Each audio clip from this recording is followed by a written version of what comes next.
Presidente do Vila Nova, o Jorge Bravo, fala sobre o trabalho do técnico Jair Ventura do Goiás. Será que ele deu uma provocada? Enfim, quero comentar sobre esse ar de rivalidade entre as três principais equipes do futebol goiano, algo que já vem acontecendo nos últimos anos e até agora está, pelo menos na minha opinião, de uma forma sadia. Quero comentar também sobre as definições envolvendo o zagueiro Bruno Melo, que irá defender um outro clube da Série B do Campeonato Brasileiro. Por que o Fortaleza não repassou o jogador ao Goiás? Da mesma forma sobre o Palácios, que tem um novo clube no futebol europeu.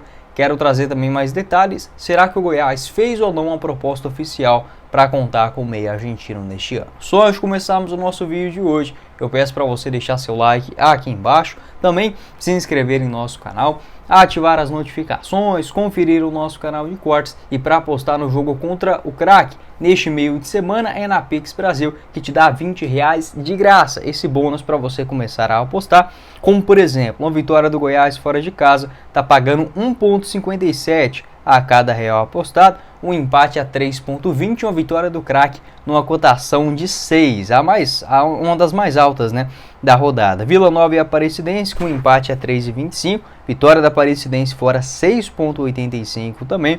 Teremos outros jogos como Goianésia e Jataiense, com a vitória do Goianésia em casa a 1,74. Essas e todas as outras cotações nos jogos do futebol goiano, o restante também dos campeonatos estaduais pelo Brasil e as partidas no futebol do exterior é na Pix Brasil. Pegue o link aqui embaixo na descrição do nosso vídeo ou no primeiro comentário fixado, faça o seu cadastro e tem esses R$20 gratuitamente para começar a apostar.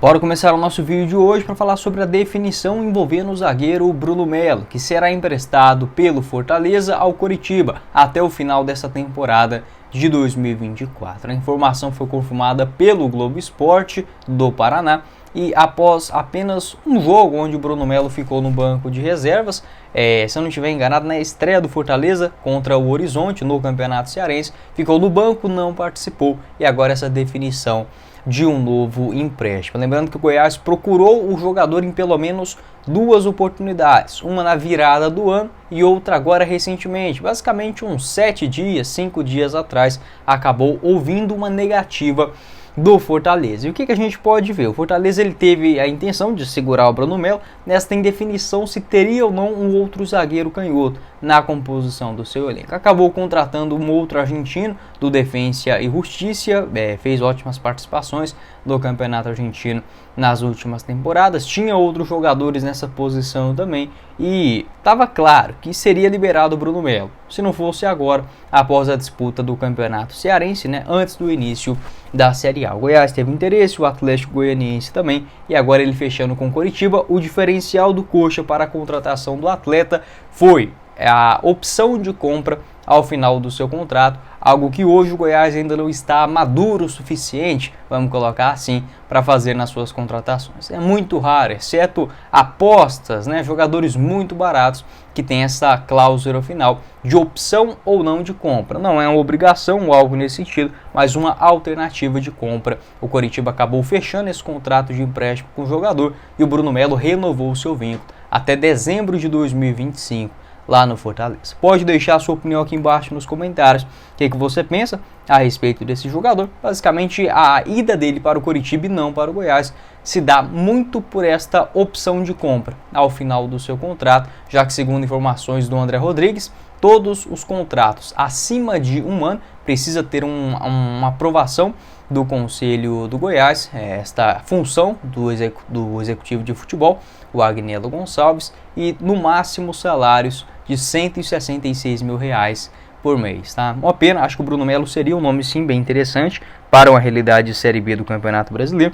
Não é espetacular, de zagueiro na Série A deixa muito a desejar, mas é um jogador polivalente, na minha interpretação, poderia ajudar bastante, principalmente nesta posição escassa, que é o lado esquerdo do campo pelo Goiás. 6 gols marcados na temporada passada, além de 2 assistências em 54 jogos, números melhores do que vários atacantes. Pode deixar a sua opinião também a respeito do Bruno Melo. E para finalizar o nosso vídeo falando sobre esses jogadores, né, algumas definições de novelas que se arrastaram desde o final da temporada passada, o argentino Palacios tem um novo clube, desta vez no futebol da Grécia. Essa informação que foi confirmada no último final de semana, deixa eu até pegar aqui o óculos para ler para vocês.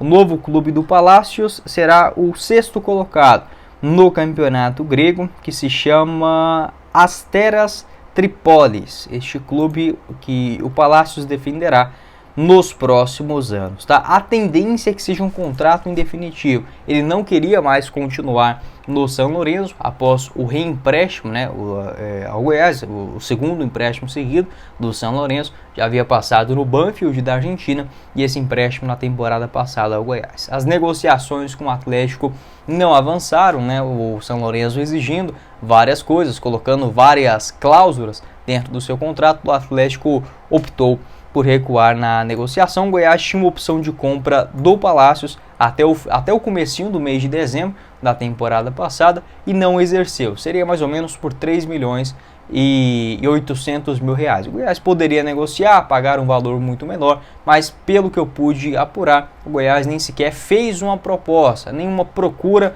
pelo Palacios, tá bom? Não houve nem sequer uma resposta, vocês vão querer continuar com o Palacios ou não? A diretoria anterior do Goiás não deu essa resposta e a atual, também sob o comando do Agnello Gonçalves, não houve um interesse na permanência do jogador. 49 jogos na temporada passada, 3 gols marcados e 3 assistências. Também não vejo o Palacios como um craque, mas para a realidade de segunda divisão poderia ajudar também, assim como vários dos jogadores contestados pela torcida seriam peças até mesmo melhores do que em relação ao Goiás tem hoje, como por exemplo o Maguinho, Matheus Babi, Guilherme Marques, Bruno Melo, o Sander acabou ficando e por aí vai. Pode deixar a sua opinião aqui embaixo nos comentários, o que você pensa a respeito desse assunto também. O Palacios, que tinha um contrato até dezembro no São Lourenço, por ter enrolado tanto essa negociação, acredito que ele irá lá para o futebol da Grécia de forma definitiva e o São Lourenço não tem mais essa preocupação de ter que emprestar de novo ou não, né, o jogador que não tinha mais o interesse de continuar no clube tradicional da Argentina. E para finalizar o nosso vídeo, quero falar sobre uma declaração do presidente do Vila Nova, Hugo Jorge Bravo, em relação ao técnico Jair Ventura, que hoje está no Atlético Goianiense, mas essa declaração envolvendo o trabalho do Jair Ventura no Goiás Esporte Clube, obviamente no Campeonato Brasileiro de 2022. Essa rivalidade, até falei no vídeo da segunda-feira, entre Atlético e Vila Nova, que vem crescendo bastante nos últimos meses e acho isso interessante também para o futebol goiano. Grandes personagens, infelizmente mais o Goiás não é. Assim, por um lado é bom não ter esse figurão no comando do Goiás, mas por outro, acaba que você perde aquele senso de quem cobrar, quem exatamente está à frente do clube. Acho que hoje o torcedor do Atlético tem muito clara a figura do Adson Batista, do Vila Nova também, com o Hugo Jorge Bravo e o Goiás nesse novo modelo. Enfim, tem que se acostumar e tudo mais, mas não tem mais aquele figurão, né, que dava declarações e tudo mais. Acho que é outra parte também importante do futebol, né? Esse folclore do futebol brasileiro também, que é muito característico. O Hugo Jorge Bravo disse o seguinte a respeito do Jair Ventura no Goiás, abre aspas: ele é um grande treinador, o trabalho que ele fez no Goiás foi irretocável, segurou o time na unha, fez um trabalho gigante no Atlético ano passado, mas tem que ter cuidado, a vida é mais do que as conquistas, fecha aspas. Ele vinha se referindo ao que o Jair Ventura disse anteriormente na sua entrevista coletiva, que o Vila contra o Atlético acabava tendo uma motivação diferente, jogando de forma, sei lá, mais aguerrida, de forma diferente dos outros adversários. O Jorge Bravo falou que não existe isso, enfim, encara toda a partida com a mesma seriedade. A gente sabe que, obviamente, né, a motivação para um clássico é diferente. Alguns torcedores do Goiás acabaram enxergando isso como algo negativo, uma provocação. Acredito que não. Mesmo essa expressão dele, né, de segurar o time na unha, é bem verdade, né? Aquele time limitadíssimo do Goiás da temporada de 2022. Mal a gente sabia que o Goiás faria um time pior para 2023 e a Série A ficaria muito mais difícil, tá? Se fosse aquele time do Goiás do ano passado, na Série A de 2022 eu acho que ainda caía, mas com um pouco menos, assim, naquela coisa de cair na última rodada e tudo mais.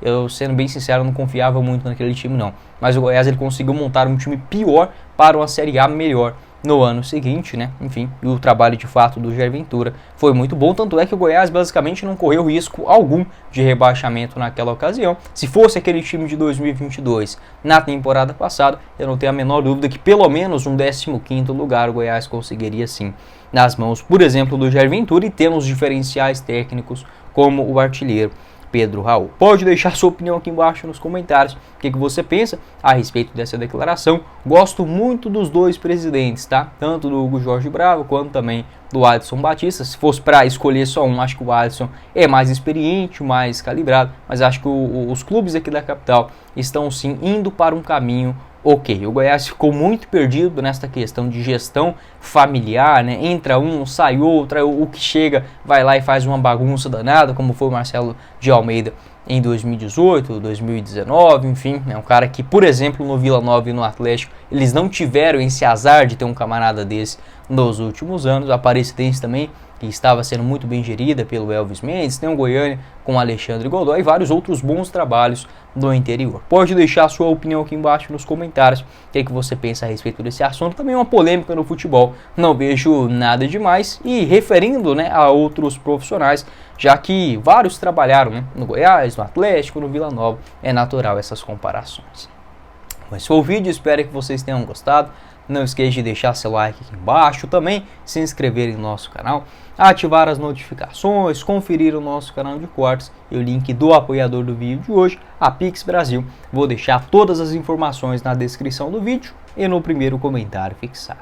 Quem falou com vocês foi o Guilherme e nos vemos na próxima oportunidade, meus caros esmeraldinos. Valeu, galera!